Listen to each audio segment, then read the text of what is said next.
एक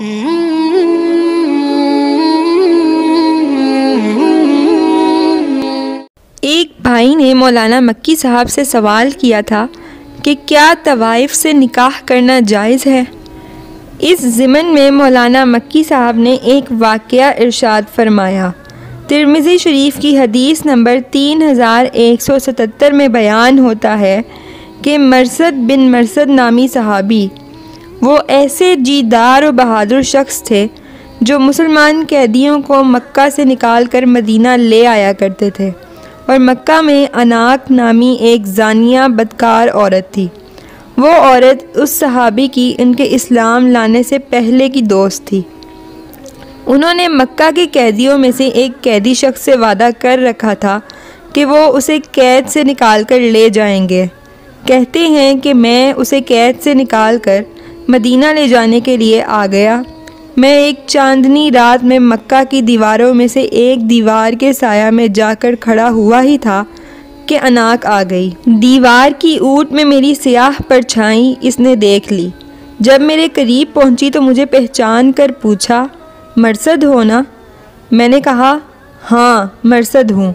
इसने खुश आमदीद कहा और कहा, आओ रात हमारे पास गुजारो। मैंने कहा, अनाक, अल्लाह ने ज़िना को हराम करार दिया है। इसने शोर मचा दिया, ए खैमा वालों दौड़ो, ये शख्स तुम्हारे कैदियों को उठाए लिए जा रहा है। फिर मेरे पीछे 8 आदमी दौड़ पड़े। मैं खंदमा नामी पहाड़ की तरफ भागा और एक गार या खो के पास पहुंचकर इसमें घुसकर छुप गया। वो लोग भी ऊपर चढ़ आए और मेरे सर के करीब ही खड़े होकर उन्होंने पेशाब किया तो इनकी पेशाब की बूंदें हमारे सर पर टपकी, लेकिन अल्लाह ने उन्हें अंधा बना दिया तो वो हमें ना देख सके। वो लौटे तो मैं भी लौटकर अपने साथी के पास, जिसे उठाकर मुझे ले जाना था, आ गया। वो भारी भरकम आदमी थे। मैंने उन्हें उठाकर पीठ पर लाद लिया। अजगर की झाड़ियों में पहुंचकर मैंने इनकी बेड़ियां तोड़ डाली और फिर उठाकर चल पड़ा। कभी कभी उसने भी मेरी मदद की, वो भी बेड़ियां लेकर चलता।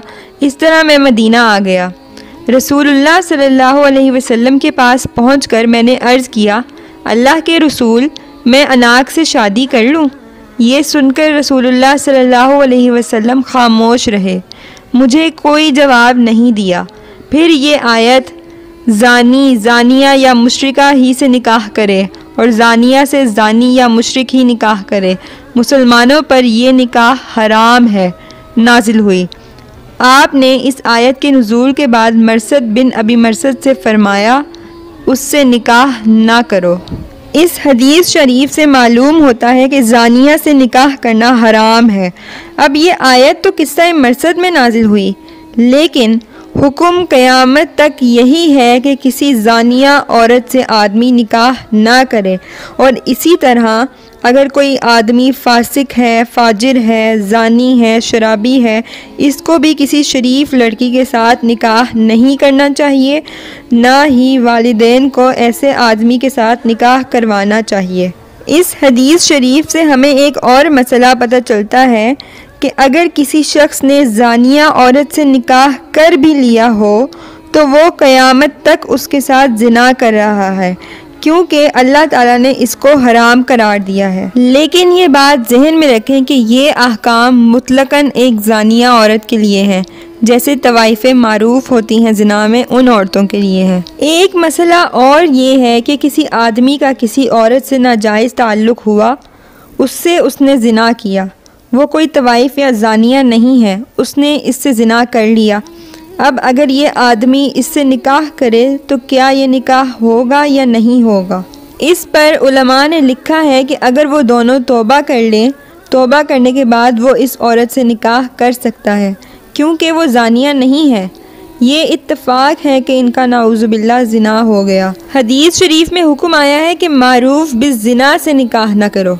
अक्सर ये देखने में आया है कि मर्द परहेज़गार होता है और औरत ज़ानिया होती है, या फिर कभी कभी ये भी हो जाता है कि मर्द अच्छे किरदार का मालिक नहीं होता मगर बीवी बहुत अच्छे किरदार की मालिक होती है।